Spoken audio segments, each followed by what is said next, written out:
अब यहाँ पर ये ज्योति जल रही है परमात्मा की। अब जैसे वेदों में ऐसा नहीं है कि बठबाड़ लकड़ गिर जो उसमें सुबह सुबह करें या चम्मच ठोक ठोक है। अवन का अर्थ है घी प्रज्वलित कर देना, देसी घी का या भैंस का। उससे जो प्रतिक्रिया एटमॉस्फेयर में होती है वो होगी ही होगी। अब परमात्मा ने एक सिंपल वे निकाला। एक रुई, एक 100 ग्राम रुई, गणित 200 ग्राम रुई से आप चाहे 2 क्विंटल घी सवा कर लो, और यदि लकड़ियों में डालोगे तो उसमें मनमाना है 20 किलो लकड़ियों में काम बने। तो 20 किलो लकड़ी जड़ेंगी, उनसे कार्बन डाइऑक्साइड अधिक हुआ। और एक 100 ग्राम 150-200 ग्राम रुई जड़ेगी, उसमें कार्बन डाइऑक्साइड बहुत ही कम होगा। और हवन घी प्रज्वलित होगा, उसका जो वाष्पीकरण हो करके पूरे ब्रह्मांड में इसका बहुत तीव्र गति से इफेक्ट होता है, जिससे वर्षा होती है। तो अब ये धार्मिक अनुष्ठान पूरी पृथ्वी पर प्रारंभ हुआ है। तो ऐसे परमात्मा बहुत अच्छी तरह समय समय पर वर्षा किया करेंगे, जो पूरा विश्व इस तरह की साधनाएं किया करेगा। यहाँ तो हवन हो ही रहा है। अब लगभग 600 पाठ हैं, और 600 का मतलब 600 किलो देसी घी यहाँ हवन होगा, 6 क्विंटल का, इन 4 दिन में। और प्रति महीने 5 क्विंटल घी का लगभग हवन हो रहा है परमात्मा कबीर जी के आदेश अनुसार। एक यज्ञ है धर्म की, दूसरी यज्ञ है ध्यान, तीसरी यज्ञ है हवन की, चौथी यज्ञ प्रणाम। यहाँ प्रणाम करते हैं भगवान को, आत्मा में विनम्रता आती है, अहंकार दूर होता है। परमात्मा तभी निकट आता जब हमारे अंदर से ये करड़ापन कम हो जाएगा। हमारे अंदर ये जो अहंकार है बेमतलब का, बगैर ज्ञान के अहंकार किया करते थे। अदरंग मार जाता प्लातून को, बांगा मुँह हो जा, आँख टेढ़ी हो जा, मुँह को पानी निकले, माखी निकले और बड़े हाथ भी ना उठे, क्या का अभिमान इस मिट्टी का। लेकिन काल ने तो कर्म बिगड़वाने से मतलब है। और 5वीं यज्ञ है ज्ञान की। तो ये सभी धार्मिक अनुष्ठान शास्त्र अनुकूल जो प्रारंभ हुए हैं, इससे पूरे विश्व में सभी समृद्ध हो जाएंगे। और सबसे बड़ी बीमारी जो हमारे लगी हुई है या माया जोड़न की है, एक कोठी की बजाय 2 कोठी बना लूँ, फिर 3 बना लूँ, छोटी कार ले ली, फिर ने सोचा 20 लाख की ले लूँ, ये बकवाद खत्म हो जाएंगी आपकी कति। और लोग दिखावा ब्याह शादियों में बकवाद, डीजे बजावें, कितने लाखों रुपये दान करें, दहेज दें। तो ये इस प्रकार की बिल्कुल आपकी आत्मा हट जाएगी इन बकवादां से।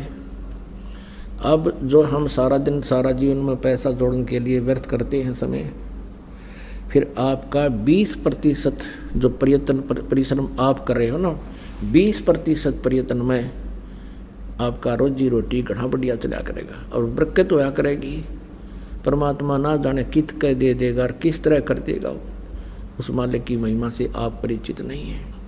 क्योंकि आध्यात्मिक ज्ञान बिल्कुल विनाश हो चुका है, भगवान की स्थिति से हम बिल्कुल अपरिचित हो गए हैं। क्योंकि जो भगवान की महिमा गुण हम सुना करते थे, कभी किसी युग में हुआ होगा, कोई कथा सुनी थी, वो अब वर्तमान में हम कहीं देख नहीं रहे थे। इसलिए हम उन कथाओं को एक आस्तिक होने के नाते झुठला भी नहीं सकते थे। लेकिन वर्तमान में हमारे साथ ऐसी घटना जो भगवान किया करता है, जो भगवान बचाव किया करता है, वो नहीं हो रही थी। इसका कुछ दिनों परिणाम क्या निकलता कि हम सभी नास्तिक हो जाने थे, घर में सबके घटनाएं घटने लग जाती और भगवान से दूर हो जाती। एक बार ये दास सत्संग कर रहा था, वहाँ एक बहन को ले आई कोई हमारी बंदी छोड़ की बेटी, यानी हंस भगतनी। 4-5 दिन का सत्संग था, कहीं हम कर रहे थे शहर में। तो 5वें दिन उसने नाम लिया और अपनी सारी राम कहानी बताई। उसने बताया कि जी मैं पहले बहुत आस्तिक थी, सभी जैसे भी अपने हिंदू धर्म में जो पूजाएं हैं सारी किया करती थी, और भी आसपास जो अपने इष्ट देव जैसे परंपरागत हैं, किसी का गरीबदास जी की पूजा थी, किसी का और श्याम जी की पूजा थी, कहती है सारी कराया करती थी। भगवान विष्णु, भगवान शिव और शेरा वाली माता और संतोषी माता के सबके पाठ कराया करती थी, व्रत भी करती थी। तीर्थ धाम जो भी बताए वहाँ भी मैं जाया करती थी। तो जब मेरे पुत्र का जन्म हुआ, जब पुत्र लगभग 1 या 2 वर्ष का होगा, मेरे पति की मृत्यु होगी। अब मैंने दोबारा शादी नहीं करवाई इस उद्देश्य से कि मेरे पुत्र की दुर्गति हो जाएगी और इसका जन्म नरक बन जाएगा। जैसे तैसे मजदूरी कर करा के बच्चे को बड़ा किया, पाला पोसा, और बच्चे की सुरक्षा के लिए, बच्चे के जीवन दान के लिए, उसकी दीर्घ आयु के लिए हर जगह मन्नत मान्या करती थी। एक दिन वो बच्चा +2 में पढ़ रहा था। उसने कहा माता जी मुझे मोटरसाइकिल दे दो। मोटरसाइकिल लूँगा, सभी बच्चे जाते। अब मैं डरती थी कहीं मेरा बेटा दुर्घटनाग्रस्त ना हो जाए, चोट ना लग जा। मैं नहीं चाहती थी उसको मोटरसाइकिल दूँ, लेकिन वो दुखी घना हो गया। और मैं ये सोचती थी कि कहीं ये बेटा न्यू महसूस ना कर ले, आज मेरा पिताजी होता तो मुझे सब वस्तुएं मिलती और माँ मुझे ये उपलब्ध नहीं करवा रही। तो उसकी हट को देखकर मैंने इस दृष्टिकोण से सोचकर जैसे तैसे एक मोटरसाइकिल की व्यवस्था कर दी। वो अपने मित्र को साथ लेकर के प्रतिदिन अपने कॉलेज में जाता था, विद्यालय में जाता था।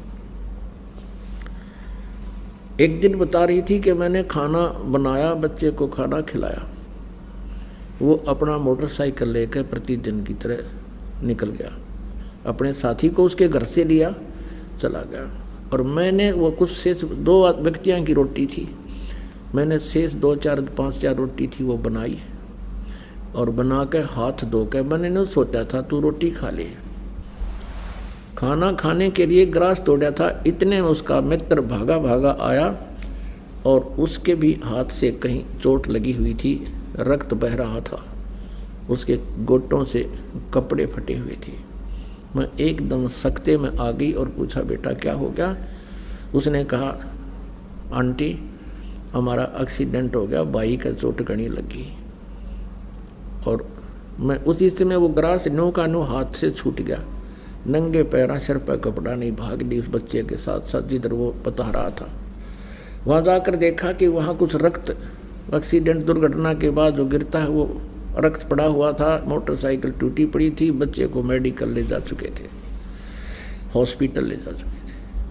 वहाँ पहुँचते ही पता लगा कि बच्चे की डेथ हो गई है। उस हॉस्पिटल के द्वार का टक्कर मारी और सिर फट गया, 7 टाँके आए मेरे सिर में। काफ़ी देर में होश आया। उसके बाद मैंने वो सभी देवी देवता जितनी भी पूजा में करा करती उठा कर कुर्डियाँ पे फेंक दी, अब कहीं भगवान नहीं है। और काल यही चाहता है कि ये नास्तिक हो जाए, फिर परमात्मा आवे मारे जाइए माथा है उनके साथ कितने मत्था पे चाई कर लियो, ये सुने को ना भगवान है को नहीं। फिर उस बहन ने आगे बताया कि आपके द्वारा जो उपदेश प्राप्त है परमात्मा कबीर जी की शक्ति से उनको जो सुख हुआ है, उनकी जो प्रोटेक्शन हुए हैं, जिस तरह मेरे पुत्र का एक्सीडेंट हुआ ऐसे ये बहन जो मुझे लेकर आई इसके बेटे का एक्सीडेंट हुआ, लेकिन ये सारा टूट फूट के भी आज जीवित है वो लड़का। ये मेरे से 1 साल से लग रही थी मेरे पीछे कि तू एक बार शरण ले ले, अगर तूने पहले शरण ले रखी होती तेरा बेटा नहीं मरना था, मैं गारंटी देती हूँ। वो बहन बता रही थी कि आपके उपदेशी ने, दीक्षागृत बहन ने मुझे बहुत कहा, लेकिन मैं नास्तिक हो चुकी थी कि नहीं सर झूठ है, मैं नहीं मान सकती कि भगवान ऐसा सुख दे सकता है। अब मैंने 4 दिन लगातार सत्संग सुना है और यहाँ बहुत सी बहन भाइयों ने अपने दुखों का निवारण ऐसी ऐसी घटनाएं बताई हैं। मेरे कुछ आशा हुई है कि शायद भगवान हो सकता है, और फिर इस ज्ञान से मुझे निर्णय हो गया है कि परमात्मा हमें मिला ही नहीं था। तो पुणात्मा परमात्मा कबीर जी भी आकर के इस काल को लताड़ते हैं कि दुष्ट तने बड़ा जुल्म कर दिया, तूने परमात्मा की महिमा को समाप्त कर दिया, अपने आप तू भगवान बन गया।